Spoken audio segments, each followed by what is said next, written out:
Welcome to this online lesson asking the question, how far did Florence Nightingale revolutionise nursing? This lesson will also look at hospitals and gives a mention to Mary Seacole, as we shall see. So the aims are to compare nursing before and after the work of Florence Nightingale, to explain how Nightingale improved nursing, and also to evaluate the relative importance of Florence Nightingale and Mary Seacole. I should point out that most exam specifications do not specify Mary Seacole, but I think one way of understanding Florence Nightingale is through comparison, and Seacole just deserves a mention because of her wonderful life and contributions. So what do you think you know? So have a think. Who has heard of this lady? Her name is Florence Nightingale. I think there's a fair bet that you probably have heard of her, but how much you actually know about her, it kind of remains to be seen. So what do we already know about this incredibly famous woman? Perhaps you know her as the lady with the lamp. Well, whatever you know about her, in order to succeed with today's tasks, we will need to know not only about her and Mary Seacole for the last activities, we will also need to separate myth from reality.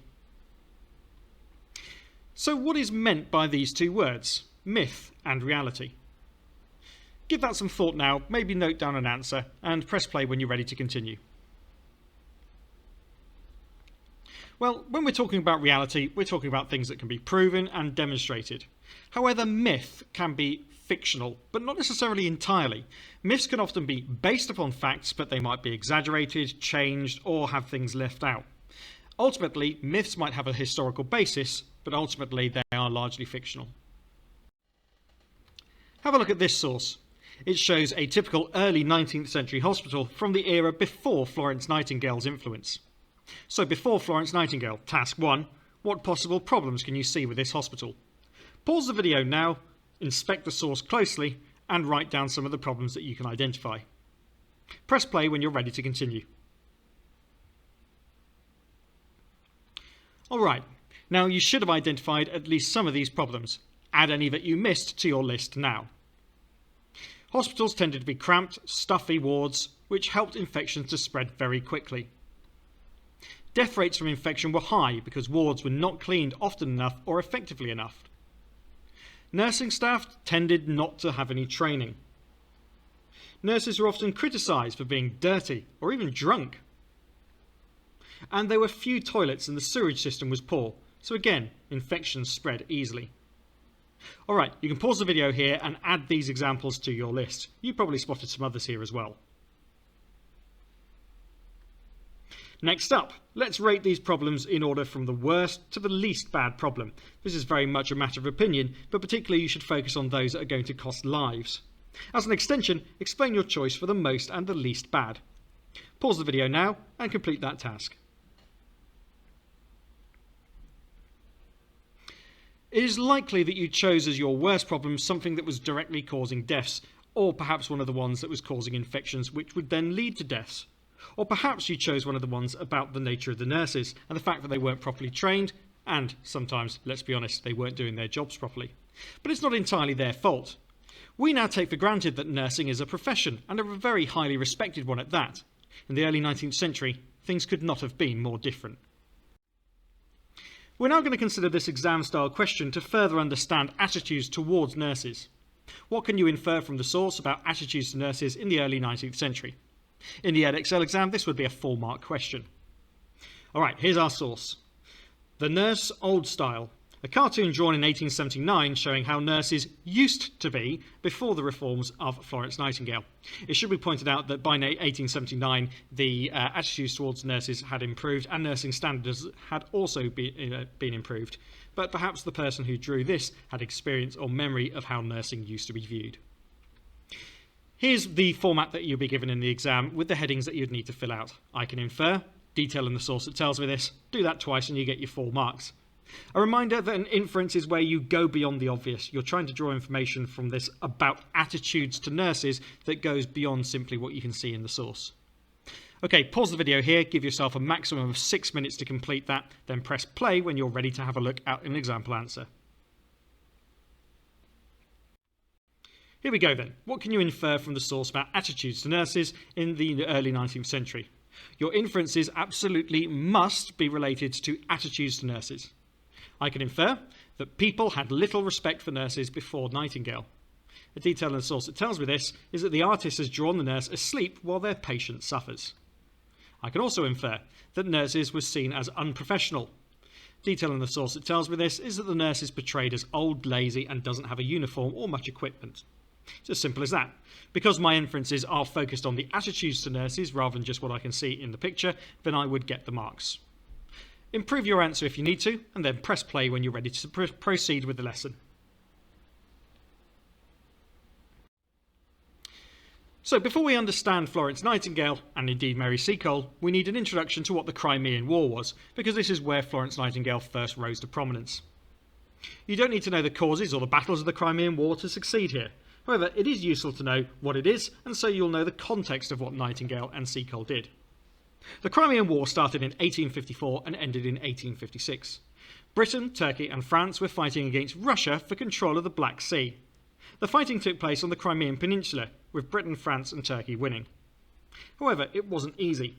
Very soon it was realised that as well as Russian bullets, the main dangers were bad supplies, the cold of the Russian winter, and most of all, terrible hospital conditions for the wounded. I might well have added disease to that as well, as we shall see. Here's your quick summary task then. Don't spend too long on this. Write a brief summary on the Crimean War. What was it? Who was involved and who won? When did it happen and where did it take place? After you've done that, which of the three main dangers do you think killed most soldiers? And explain your choice. Pause the video while you do this. Probably 5 minutes will be enough.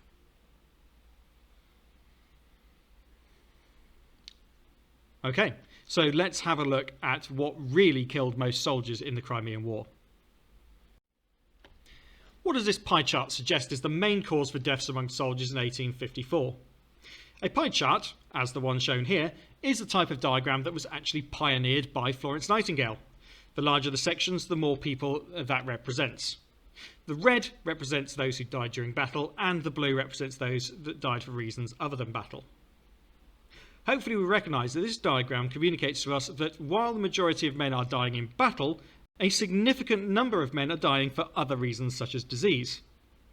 Actually, by the time the war finished, it was borne out that this wasn't the whole story, as we will see.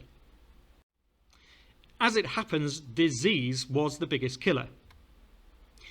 The Crimean War for the British Army involved 2,755 men killed in action, 2,019 died of wounds after battles, and 16,323 eventually died of disease. It is likely that these men died at times which were not recorded in that original diagram. Otherwise, I'm not sure how we can explain the discrepancy here. Quite clearly, the majority of men are dying from disease. Also, shockingly, in the winter of 1854 to 55, over 1/3 of the British Army stationed on the Crimean Peninsula died from disease and the cold. Clearly, this is no way to fight a war or look after your army. All armies expect to have wounded and sick men. So the question is, what went wrong? Some brief tasks on this then. Firstly, note down those key statistics at the top. Which statistic do you find the most surprising and why? And what can you infer from these statistics about the quality of medical care available for soldiers? Pause the video now.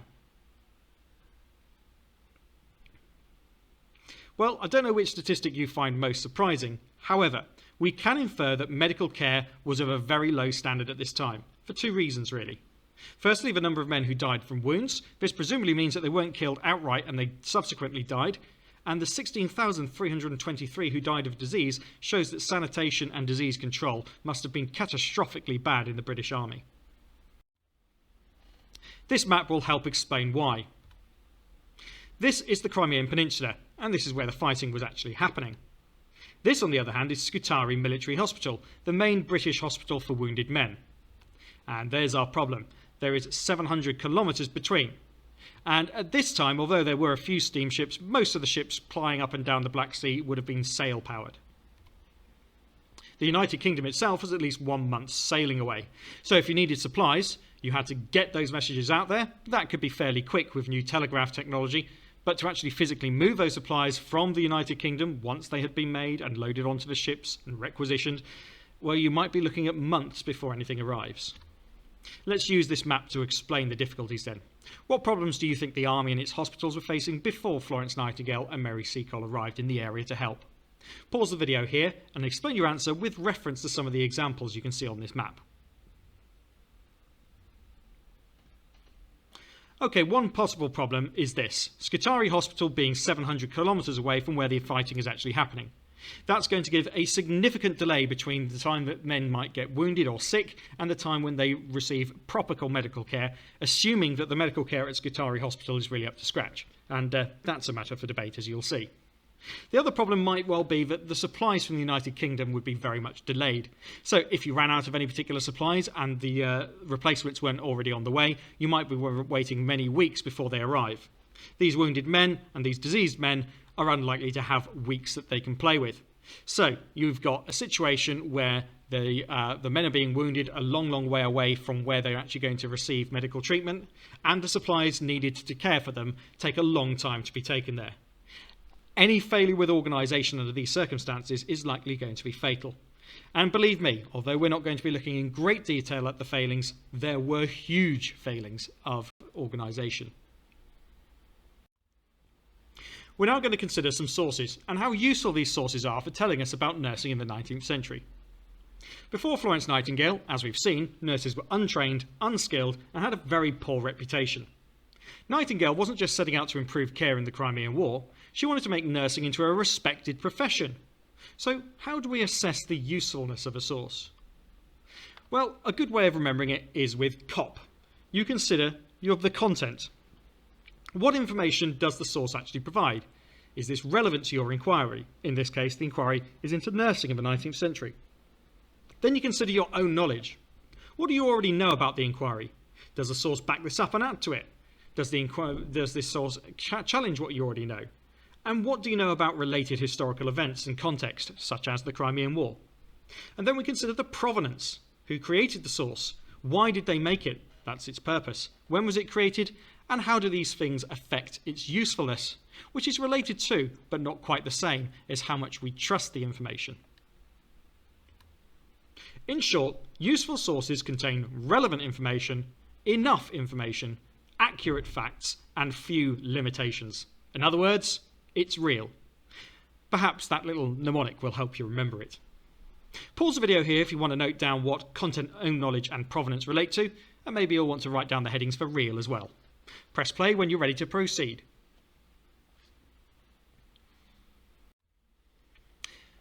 Okay, at this stage you'll need to create a table like this. Sources A, B and C down the left-hand column, then content, own knowledge, provenance, and then make a judgment on its usefulness.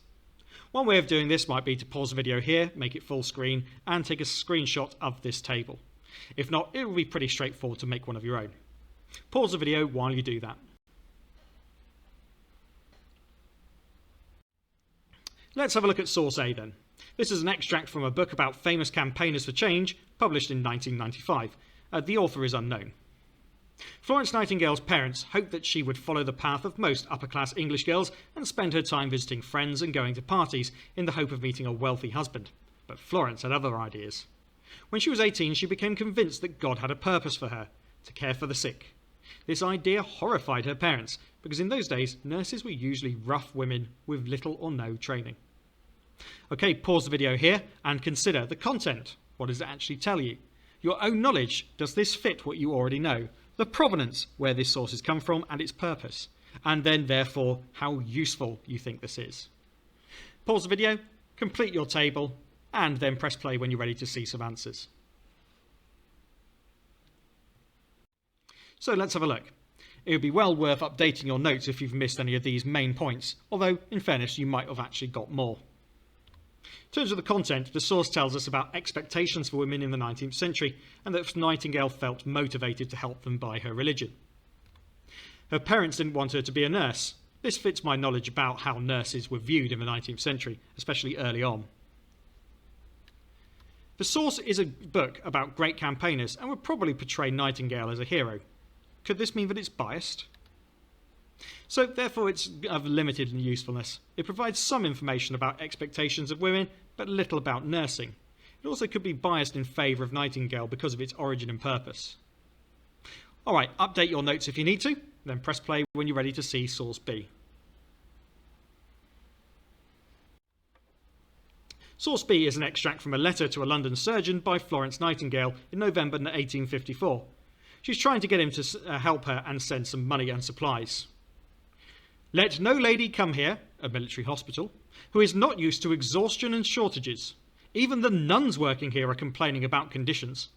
Sometimes the roof is off our quarters, or the windows are blown in, and we are flooded and under water all night. The poor fellows who are brought here have not had a clean shirt, nor have been washed for months. But we have not a basin, nor a towel, nor a bar of soap, nor a broom. All right, when you're ready, pause the video and fill in your information for the content, how it fits your own knowledge, its provenance, and how useful you think it is. Press play when you're ready to review this. All right, let's consider this again. So, if you've missed any of these main points, add them to your notes. Source B gives details about how bad hospitals were in the Crimean War, before Nightingale's reforms, that is, providing us with information about nursing before she improved it. This fits what I know about the standard of hospitals before Nightingale's reforms.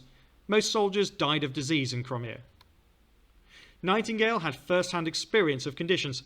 However, she may have exaggerated the problems to get help and sympathy.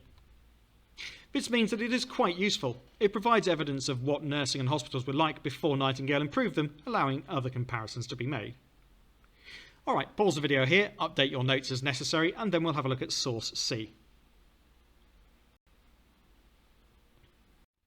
Source C. A set of rules issued by Florence Nightingale in 1859 when she had established a nurse training scheme at St Thomas's Hospital in London. It's worth pointing out that Florence Nightingale produced effectively a training manual for nurses. It was called Notes on Nursing, What It Is and What It Is Not.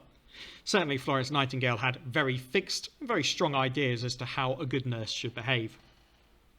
All Nightingale nurses must be subject to proper regulations about uniform, hours of attendance upon the sick, hours of attendance at lectures, etc., as set out by Miss Nightingale.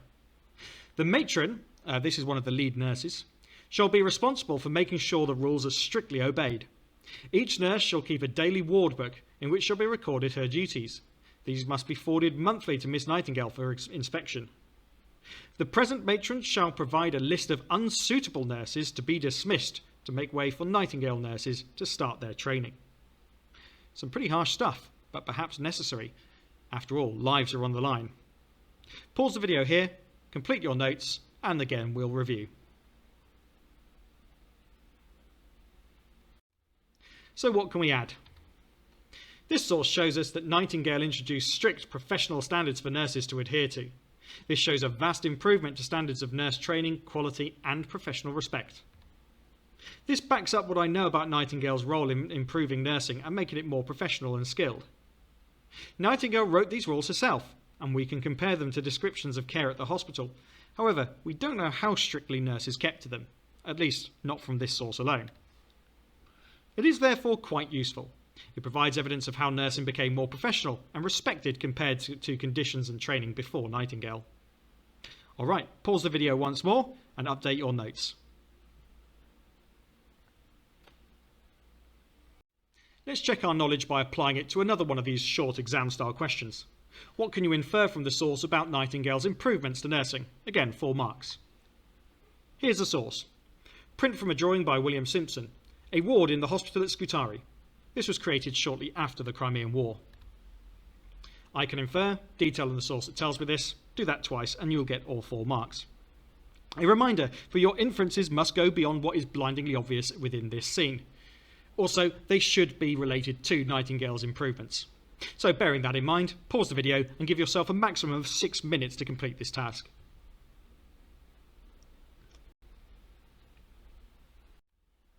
Alright, let's check our answers and improve them as necessary.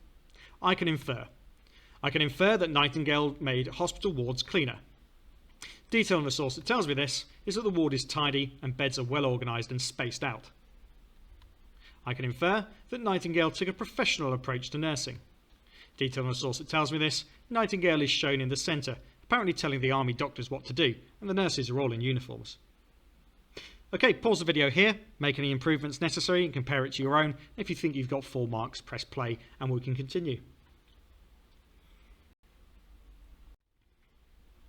So let's do another check. This is a 4-mark answer, one of the simplest that you'll do, but still a good way of making sure that you've got the knowledge. Describe 2 features of the work of Florence Nightingale. In the exam, you'll get 2 headings saying feature 1 and feature 2, and space to write it down. So you can note down a key feature of Nightingale's work and then give some extra detail and explanation. Again, you should spend no longer than about 6 minutes on this style of question. Pause the video and attempt that now. Nightingale and germ theory. Germ theory didn't exist in the Crimean War, as that was in the 1850s, and germ theory came out in the 1860s. But even after the 1860s, when it was published, and Nightingale was establishing her training hospital at St Thomas's, Nightingale took little notice of it. She was brought up to believe in the theory of miasma, and in many ways she correctly continued to associate disease with dirt, and this would have done some good. This is why she concentrated on improving hygiene and cleanliness in hospitals all her life. As a result, her nursing schools concentrated on training nurses with very practical skills. She didn't let doctors teach nurses about germ theory because such ideas would simply get in the way of keeping the wards clean, or at least that was her view. Here are some tasks then. Give 2 reasons why Nightingale ignored germ theory, but then take it further, and you might want to do this within the same answer. Explain 2 reasons why Nightingale ignored germ theory. Thirdly, how harmful do you think Nightingale's decision to ignore germ theory was? Whatever your point of view, explain your answer. Pause the video here while you complete those tasks.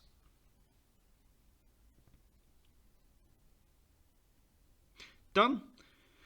Well, let's consider how harmful this is likely to have been.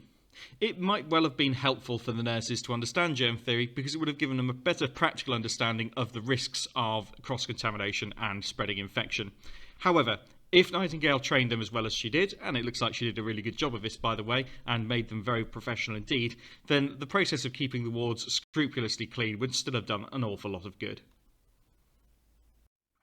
Let's consider the issue of hospitals overall, something that Nightingale did a lot to improve. This is an example of a small community hospital, something that was often referred to as a cottage hospital because after all, they were usually established in houses.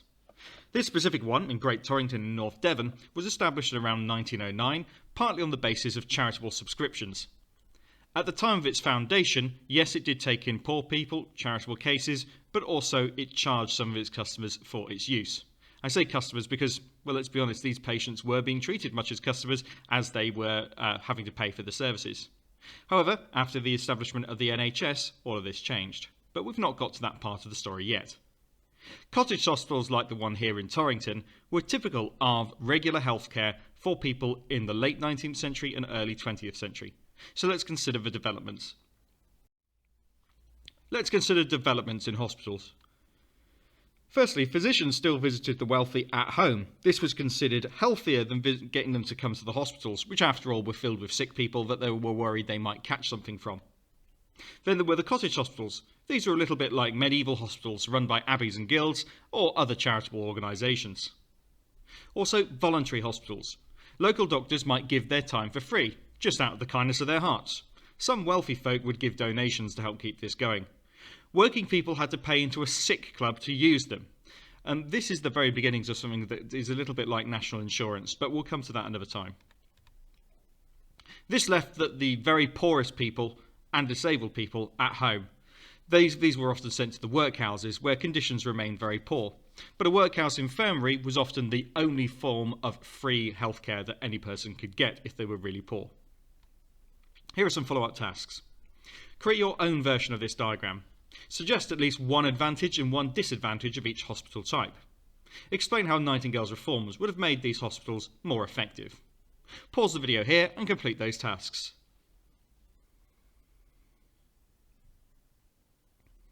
Okay, let's consider the pros and cons.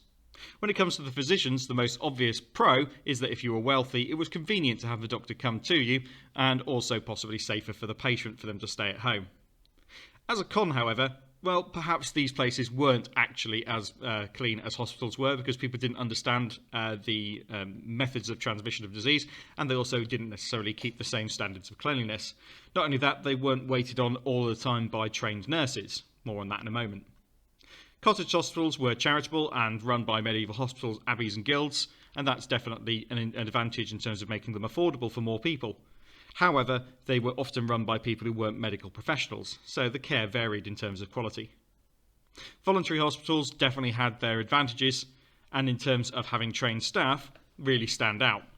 However, the necessity to pay into a sick club made them beyond the means of some of the poorest people. And the workhouses, well, the most obvious con is just that they were dreadful to live in, and they were in fact deliberately awful to live in to deter people from going in there unless they were utterly, utterly desperate.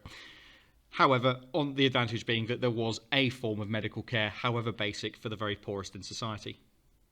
In terms of Nightingale's reforms improving things, well, anywhere where there were trained professionals delivering the medicine, especially the voluntary hospitals and the cottage hospitals, if they had nurses in them, they were likely to be more professional, better trained, and more effective in their treatments. And that's thanks to Florence Nightingale and her reforms. Okay, if you need to add anything extra to your diagram, pause the video while you do that. If not, we'll proceed. This brings us on to our brief look at Mrs. Seacole. The wonderful Mary Seacole, who did so many remarkable things in her life and for many years was forgotten. Discriminated against not just because she was a woman, but also because of her race. However, we need to be careful here. Just because Florence Nightingale has been ignored in the past, it doesn't necessarily mean that she did more than Florence Nightingale. There can be a temptation, if we feel that there's been an injustice in this respect, to assume that therefore she must have made just as much advancement.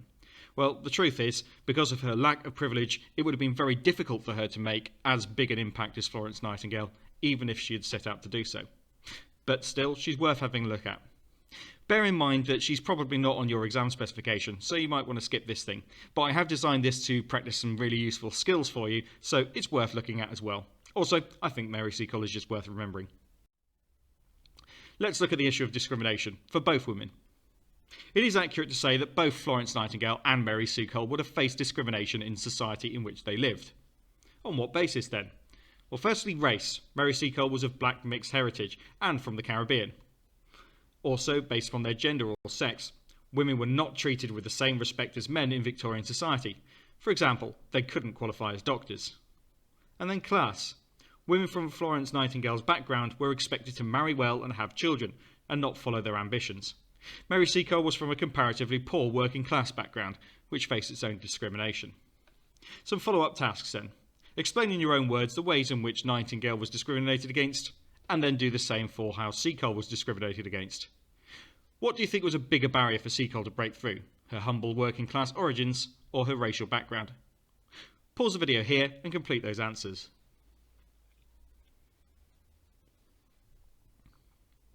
Okay, hopefully we got some understanding of how discrimination affected both of these women now. Let's have a look at some background about Mary Seacole. Seacole was born in Jamaica, daughter of a Scottish Army officer and a free black Jamaican woman. In her early years, she learned traditional and herbal remedies in the tradition of the West African doctress. When Mary Seacole heard of the horrendous conditions suffered by wounded soldiers, she was turned down by both charities and the War Department because of her race, and therefore unable to help. In the end, Seacole travelled to Crimea using her own money. She arrived at Florence Nightingale's Scutari Hospital, but to her dismay, she was again refused the chance to help. Seacole didn't give up though. She travelled the 4-day voyage to the front line and set up the British Hotel outside the Crimean city of Balaclava, which at the time was being used as something of a headquarters for the British Army. The hotel was a hospital for wounded soldiers and cost £600 to construct from mostly salvaged materials. Seacole soon gained a reputation as an old dame of jovial appearance, but a few shades darker than the white lily. Okay, that last description, by modern ears, doesn't sound great, does it? However, at the time, that was considered quite an affectionate thing to say about somebody, and remember that these were far more prejudiced and racist times. So we should look at it in the context of that. Firstly, describe the ways in which Mary Seacole helped soldiers in the Crimean War. Secondly, in what ways might this be more effective than the work of Nightingale? Thirdly, in what ways might this be less effective than the work of Nightingale? And fourthly, explain what shows that Seacole had great determination in her character. Pause the video here and complete those tasks.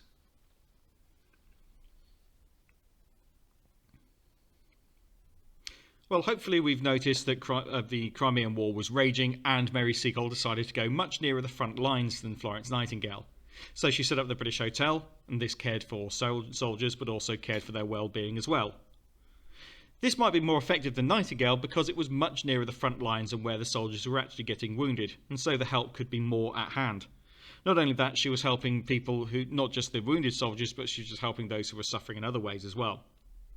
This might be less effective in the work of Nightingale, though, because the British Army was not officially sending soldiers to her. And so, as a result, this wasn't subject to the same amount of organisation and support that Nightingale would have eventually got. But it shows that she had great determination. She's constantly discriminated against. She's constantly held back. But at no point does she give up, and she even uses an awful lot of her own money and her own fundraising to do what she does. Let's consider Seacole's wider impact, especially in the long term. As a woman, and especially as a non-white woman, Seacole met with yet more discrimination after the Crimean War.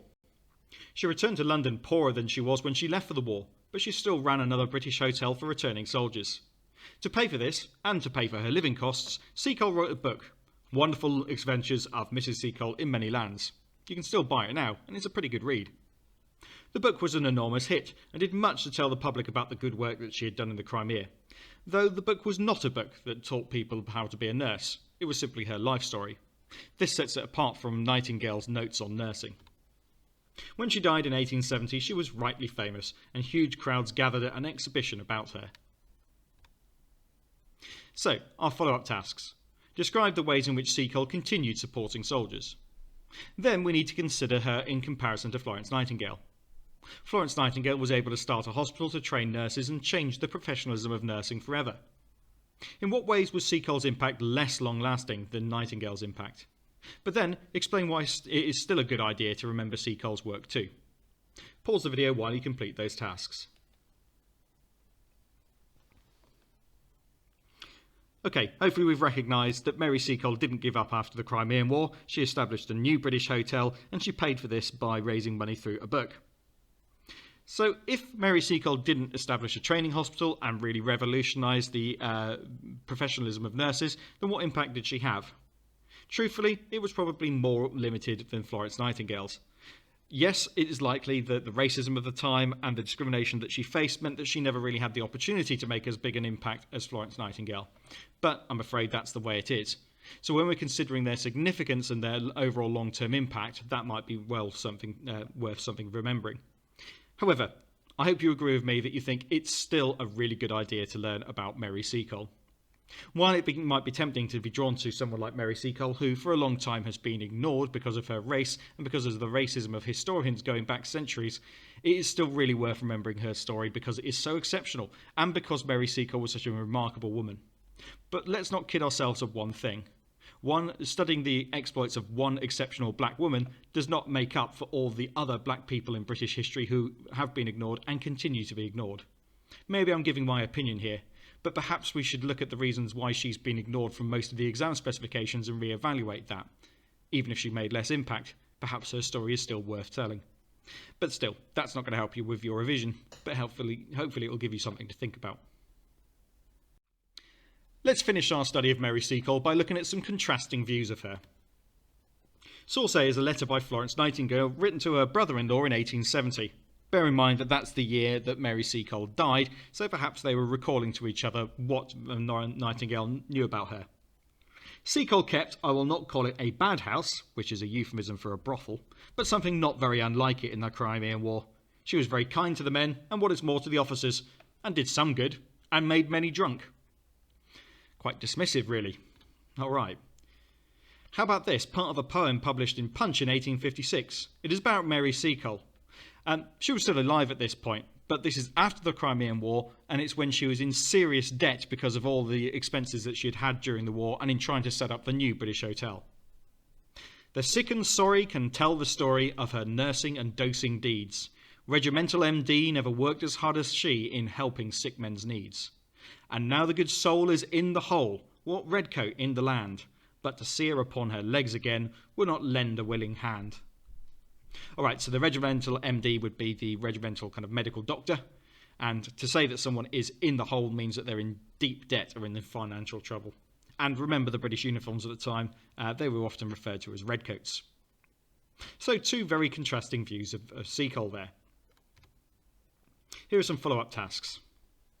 What is similar about the information? What is different? How might the provenance of each source affect what is being said about Seacole? The provenance, remember, is the bit at the bottom which is telling us where it's from and who it's by, etc. And then explain which source you think is most useful in learning about Mary Seacole's importance. Pause the video here, complete those tasks, and then we'll feed back. Well, the similar information here is that both acknowledge that she did some good and that she helped some people. In source A, it says that she was very kind to the men and did some good. Then in source B, it tells about the second story, telling the story of her nursing and dosing deeds. But what is different? Well, Florence Nightingale suggests that she just got lots of men drunk and did a little bit of good, but not very much. Whereas on the other hand, source B is describing her impact as being recognised by a huge number of British soldiers. So what about the provenance? Well, let's consider source A first of all. This was written in 1870 after Seacole was dead, and probably a long time after Mary Seacole and Florence Nightingale had met. Probably more than 20 years, in fact. And even then, they probably only met quite briefly. Let's not forget as well that there might be the potential here that Florence Nightingale is letting her own prejudices come into this. She saw Mary Seacole not just as a black woman, but as being a woman of lower class than her, so she might be a little bit snooty about that, to say the very least. Also, could there be a little bit of jealousy creeping in here? It's hard to confirm that, but it might be that Nightingale, seeing the reception that Seacole was getting after her death, just felt a little bit put out by it. But what about the source B provenance? Well, if Mary Seacole was important enough to be recognised in a famous and national publication like Punch, then she must have been pretty significant. And she must have been very popular if there was a public appeal to help her out like this one here. So which source do we think is most useful in learning about Seacole's importance? Well, I'll leave it up to you, but they both have their uses. The Florence Nightingale one does give us some indication of just what sort of work Seacole did, but also gives us an indication of perhaps the fact that Florence Nightingale saw her as of lesser importance than herself. She may have had a point, but perhaps she could have put it more nicely than that. As for source B, this probably would be my preferred one. It very much is down to the provenance. It shows not just what Mary Seacole did and how she was regarded by the soldiers, but it shows that people were willing to try and help her out once she hit hard times financially. Finally then, choose 3 words to describe how nurses were viewed before Nightingale's improvements. Secondly, explain in a sentence or two how Nightingale improved the nursing profession. And then lastly, in your view, who made the biggest impact on nursing in the long term, Florence Nightingale or Mary Seacole? Support your opinion with at least one example. Pause the video while you complete those final tasks.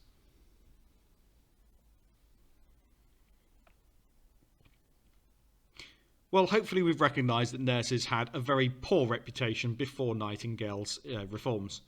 Then Nightingale improved the nursing profession with more accountability, with better training and more organisation. Don't forget her training hospital. So who made the bigger impact? Well, often with this we say there's no correct answer as long as you can back it up. Truthfully here though, in terms of long-term impact, we really should be recognising that Florence Nightingale had the bigger impact long-term. That's not to do down any of Seacole's contributions, but simply, probably largely down to their aims, but also their opportunities. Nightingale's impact was able to be more long-lasting. Anyway, that concludes this lesson on nursing, Florence Nightingale, Mary Seacole, and we even covered a little bit on hospitals as well. I hope it's been useful to you and interesting, and if it has, give this video a like and subscribe to the channel. Thanks very much for watching.